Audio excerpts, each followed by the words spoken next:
বন্ধুরা, পাঁপড় ভাজা তো আমরা প্রত্যেকেই বাড়িতে খেয়ে থাকি, কিন্তু সেই পাঁপড় দিয়েই যদি একদম অভিনব পদ্ধতিতে অত্যন্ত সুস্বাদু একটা রেসিপি তৈরি করা যায়, যা খেয়ে বাড়ির বাচ্চা থেকে বয়স্ক প্রত্যেকে তোমার প্রশংসা না করে থাকতে পারবে না, তাহলে কেমন হয় বলো তো? নমস্কার বন্ধুরা, আমি সঞ্জু। আজ আবারও দারুণ সুস্বাদু একটা রেসিপি নিয়ে চলে এসেছি। আজকের রেসিপি পাঁপড়ের লাড্ডু কারি। ঠিক আছে, তাহলে তোমরা দেখতে থাকো রেসিপিটা আমি ঠিক কিভাবে করছি। রেসিপিটা করার জন্য আমি এখানে প্রথমেই 6টা পাঁপড় নিয়ে নিয়েছি। তোমরা ছোট বড় যে কোনো মাপের পাঁপড় নিতে পারো। এবারে পাঁপড়গুলোকে আমি রাফলি ভেঙে নিয়ে একটা মিক্সিতে একটু গুঁড়ো করে নেব।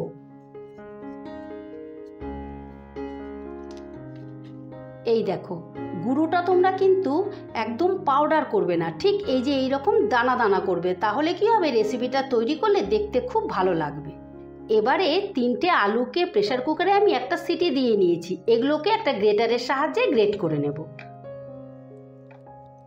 আলুটা গ্রেট করে নিয়ে এর মধ্যে দিয়ে দিচ্ছি স্বাদ মতো নুন, পরিমাণ মতো হলুদ, হাফ চামচ লঙ্কার গুঁড়ো আর সামান্য একটু চিনি। এবারে দিয়ে দিচ্ছি গুঁড়ো করে রাখা পাঁপড়। এবারে সমস্তটা হাত দিয়ে ভালো করে মিশিয়ে নেব। সমস্ত উপকরণগুলো ভালো করে মিশিয়ে নিয়ে এবারে আমি অল্প অল্প করে বেসন দিয়ে দেব। প্রথমেই দিয়ে দিচ্ছি 2 চামচ বেসন। অল্প অল্প করে বেসন দেব আর মাখতে থাকবো, একসঙ্গে কিন্তু বেশি বেসন দেব না। আর এখানে কিন্তু একটুকু জল ব্যবহার করা যাবে না। আলুর মধ্যে যে ময়েশ্চারটা আছে তাতেই কিন্তু ডোটা তৈরি হয়ে যাবে।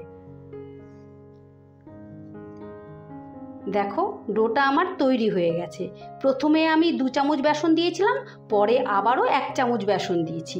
তোমাদের যেরকম প্রয়োজন সেই রকম তোমরা বেসন দেবে। আর ডোটাকে একটু স্মুথ করার জন্য আমি দিয়ে দিচ্ছি 1 চামচ সাদা তেল। এবারে তেলটা দিয়েও ডোটাকে ভালো করে মেখে নেব। এই দেখো, ডোটা আমি ভালো করে মেখে নিয়েছি। এবারে এখান থেকে কিছুটা অংশ নিয়ে নেব আর এইভাবে ঠিক একটা লাড্ডুর মতো তৈরি করব। এই দেখো, এইভাবে আমি সবকটা লাড্ডু তৈরি করে নেব। এই দেখো, লাড্ডুগুলো আমি সুন্দর করে তৈরি করে নিয়েছি। এবারে এগুলোকে একে একে ভেজে নেব। এবারে লাড্ডুগুলো ভেজে নেওয়ার জন্য গ্যাস ধরিয়ে একটা কড়া বসিয়ে দিয়েছি। কড়াই দিয়ে দিচ্ছি সাদা তেল। তেলটা গরম হয়ে গেছে, এবারে আমি লাড্ডুগুলো ভেজে নিচ্ছি। লাড্ডুগুলো তেলে দিয়েই কিন্তু এরকম অনর্গল নাড়তে হবে, না হলে কিন্তু তলায় লেগে যাবে। আর তেলটা হাইটে গরম করে মিডিয়াম করে নিতে হবে। গ্যাসের আঁচটা মিডিয়ামে দিয়ে এভাবে ঘুরিয়ে ফিরিয়ে লাল লাল করে ভেজে নিতে হবে। এই দেখো, আমি সুন্দর করে লাল লাল করে ভেজে নিয়েছি। এবারে এগুলোকে আমি তুলে ফেলবো। আর এইভাবে আমি সব কটা লাড্ডু ভেজে নেব। এই দেখো, আমি সমস্ত লাড্ডুগুলোকে লাল লাল করে ভেজে নিয়েছি। এবারে ওই তেলেই দিয়ে দিচ্ছি ফোড়ন। ফোড়নে দিচ্ছি 1 চামচ জিরে আর দিয়ে দিচ্ছি অল্প একটু হিং। হিংটা দেওয়ার সময় কিন্তু তোমরা গ্যাসের আঁচটা অবশ্যই কমিয়ে নেবে, না হলে হিংটা পুড়ে গেলে ফ্লেভারটা নষ্ট হয়ে যাবে। আর হিংটা তোমরা দেওয়ার চেষ্টা করো, কারণ এই হিংটাই হচ্ছে এই রেসিপিতে দারুণ ফ্লেভার আনবে। ফোড়নটা একটু নাড়াচাড়া করে নিয়েছি। এবারে দিয়ে দিচ্ছি পেঁয়াজ কুচি। এখানে ছোট সাইজের একটা পেঁয়াজকে আমি এভাবে কুচিয়ে নিয়েছি। এবারে পেঁয়াজটাকেও আমি হালকা করে ভেজে নেব, হালকা লাল লাল করে ভেজে নেব। এদিকে আমি একটা বাটা মশলা তৈরি করে নেব। তার জন্য নিয়ে নিয়েছি মাঝারি সাইজের 2টো পেঁয়াজ, 4টে কাঁচা লঙ্কা, 2 ইঞ্চি আদা আর 10-12 কোয়া রসুন। এগুলোকে একত্রে মিক্সিতে পেস্ট করে নেব। এই দেখো, পেঁয়াজটা আমি এই রকম লাল লাল করে ভেজে নিয়েছি। এবারে আমি দিয়ে দিচ্ছি বেটে রাখা মশলাটা।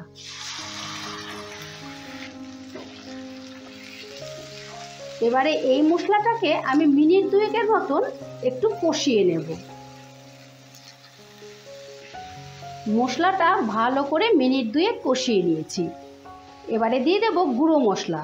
তার জন্য দিয়ে দিচ্ছি পরিমাণ মতো হলুদ, 1 চামচ জিরের গুঁড়ো, 1 চামচ ধনের গুঁড়ো, 1 চামচ শুকনো লঙ্কার গুঁড়ো, 1 চামচ কাশ্মীরি লঙ্কার গুঁড়ো, 1/2 চামচ শাহি গরম মশলা আর পরিমাণ মতো নুন।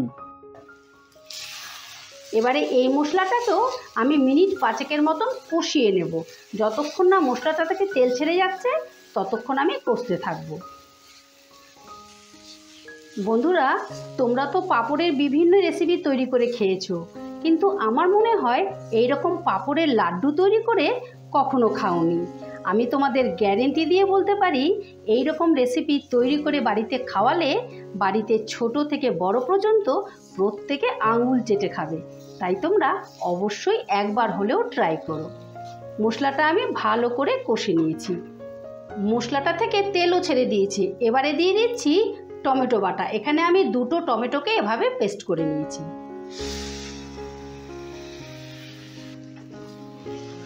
এবারে গ্যাসের আঁচটা বাড়িয়ে দিয়ে আমি টমেটোটাও ভালো করে কষিয়ে নেব। প্রায় মিনিট 2 মতো কষিয়ে নেব, যতক্ষণ না টমেটো থেকে কাঁচা গন্ধটা যাচ্ছে। টমেটো দিয়েও আমি মশলাটা ভালো করে কষে নিয়েছি। এই দেখো কত সুন্দর কালার এসছে না। এবারে টেস্টের ব্যালেন্সের জন্য দিয়ে দিচ্ছি 1 চামচের মতো চিনি, দিয়ে দিচ্ছি ভেজে রাখা কাসৌরি মেথি। কাসৌরি মেথি দিয়েও একটু মশলাটা নাড়াচাড়া করে নিচ্ছি। কাসৌরি মেথি দিলে কিন্তু রান্নায় ফ্লেভারটা দারুণ আসবে। ভালো করে মিশিয়ে নিলাম। এবারে দিয়ে দিচ্ছি ভেজে রাখা লাড্ডুগুলো।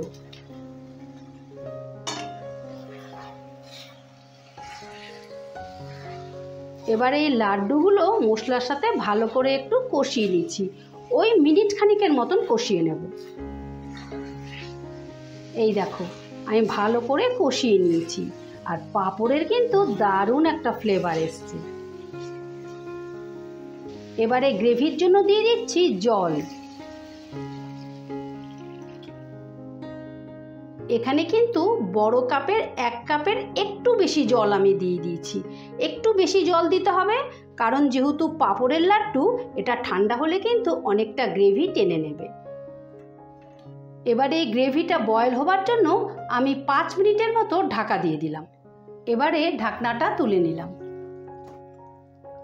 গ্রেভিটা একদম পারফেক্ট হয়ে গেছে, এর থেকে আমি আর শুকোবো না।